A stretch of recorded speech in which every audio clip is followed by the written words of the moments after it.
Notre secours est dans le nom du Seigneur qui a fait le ciel et la terre. Toujours cette alternance récit-discours, récit-discours. Je vous ai dit que Matthieu était le plus structuré. C'est un prof de maths qui a fait cet évangile.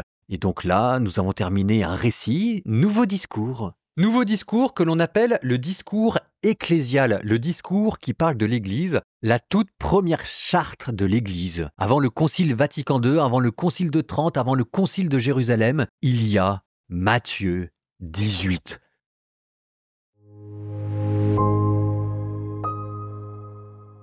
À ce moment-là, les disciples s'approchèrent de Jésus et lui dirent « Qui donc est le plus grand dans le royaume des cieux ?»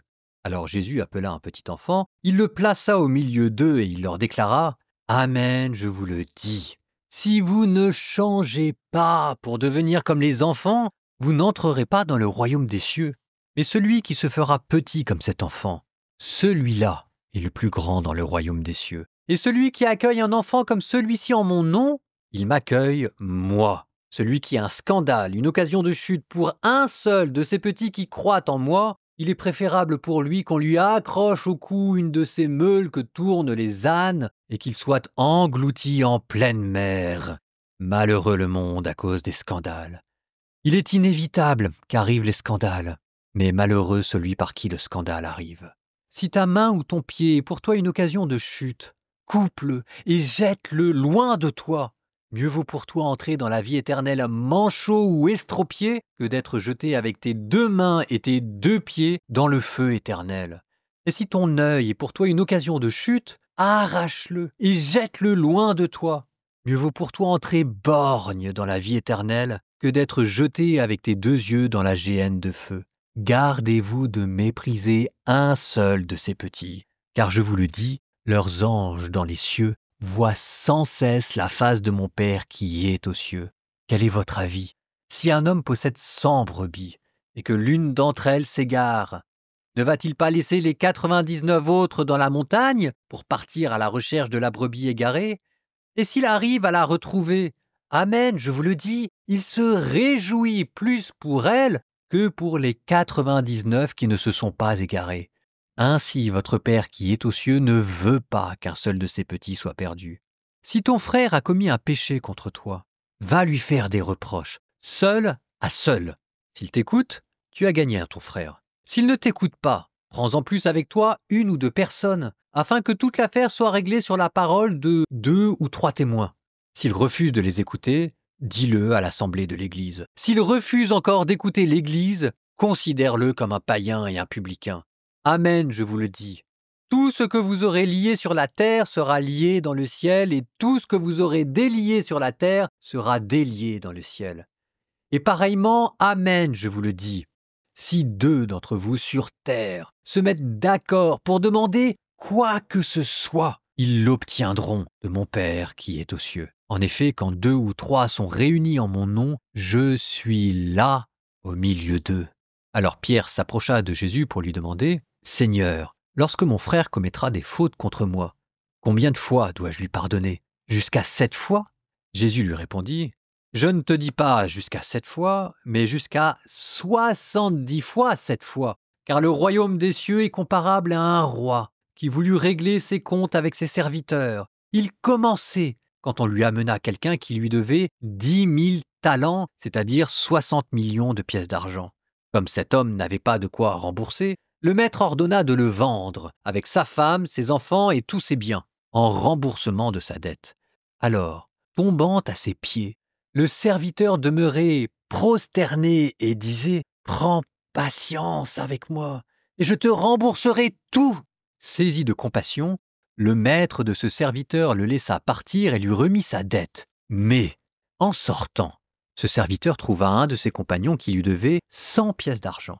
Il se jeta sur lui pour l'étrangler en disant « Rembourse ta dette !» Alors tombant à ses pieds, son compagnon le suppliait « Prends patience avec moi et je te rembourserai !» Mais l'autre refusa et le fit jeter en prison jusqu'à ce qu'il ait remboursé tout ce qu'il devait. Ses compagnons, voyant cela, furent profondément attristés et ils allèrent raconter à leur maître tout ce qui s'était passé. Alors celui-ci le fit appeler et lui dit « Serviteur mauvais, je t'avais remis toute cette dette parce que tu m'avais supplié. Ne devais-tu pas, à ton tour, avoir pitié de ton compagnon, comme moi-même j'avais eu pitié de toi ?» Dans sa colère, son maître le livra au bourreau jusqu'à ce qu'il eût remboursé tout ce qu'il devait. C'est ainsi que mon Père du ciel vous traitera si chacun de vous ne pardonne pas à son frère du fond du cœur.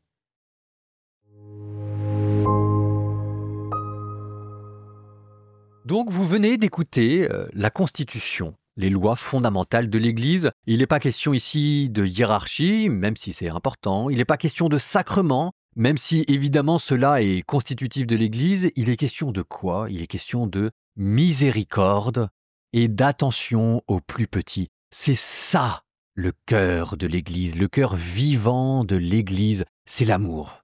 L'amour de Dieu, l'amour du prochain. Et ici, vous sentez que cet amour du prochain prend des connotations particulières, à savoir comment aimer les gens à l'intérieur de l'Église. Eh bien, ce que vous dit ce passage-là, c'est qu'à l'intérieur de l'Église, il y a des gens qui ne vont pas bien, des pécheurs. Il y a aussi des gens qui sont fragiles, il y a les petits. Il y a aussi vous qui devez faire attention à eux.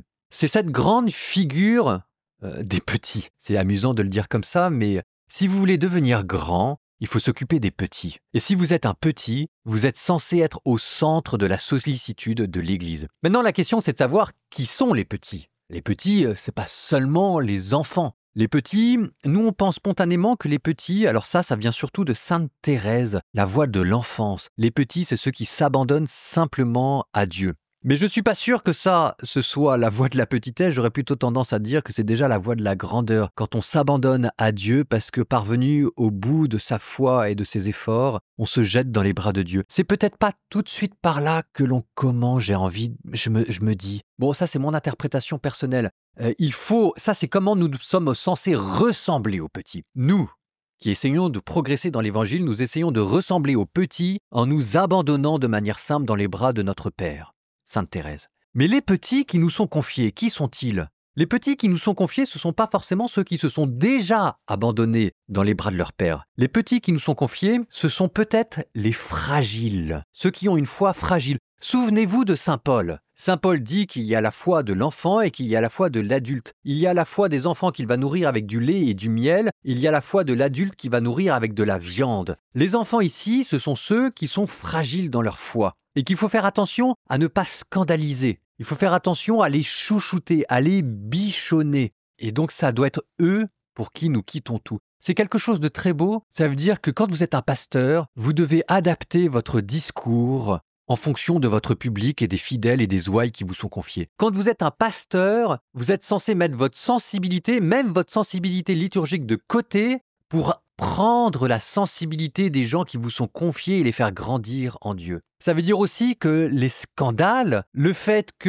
les gens qui sont fragiles, vous les amenez à douter de leur foi, est considéré comme un péché extrêmement grave. Ça veut dire que les plus grands dans l'Évangile, ce sont ceux qui prennent soin des gens, des fidèles qui sont aux marges de l'Église, qui sont un peu paumés et qui n'arrivent pas à savoir très bien où ils en sont.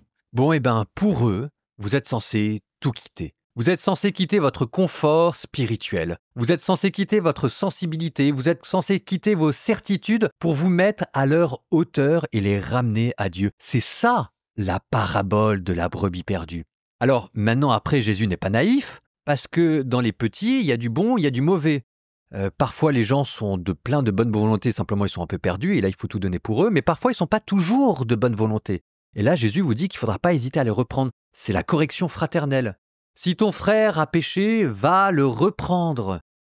Alors saint Thomas d'Aquin dit que cette correction fraternelle fait partie des fruits de la charité. L'art et la manière de ne pas tout accepter, de faire en sorte que l'on n'abuse pas de la miséricorde de Dieu et que de temps en temps, par pédagogie, il faut s'opposer aux gens et que c'est ça aussi les aimer. Simplement, ce que cet évangile vous dit, c'est qu'il y a l'art et la manière. D'abord, on va voir la personne tout seul. Ensuite, si jamais ça ne change rien, on va prendre un ou deux témoins officiels de l'Église pour avoir un entretien formel. Et si ça ne marche pas, on le dit à l'Église.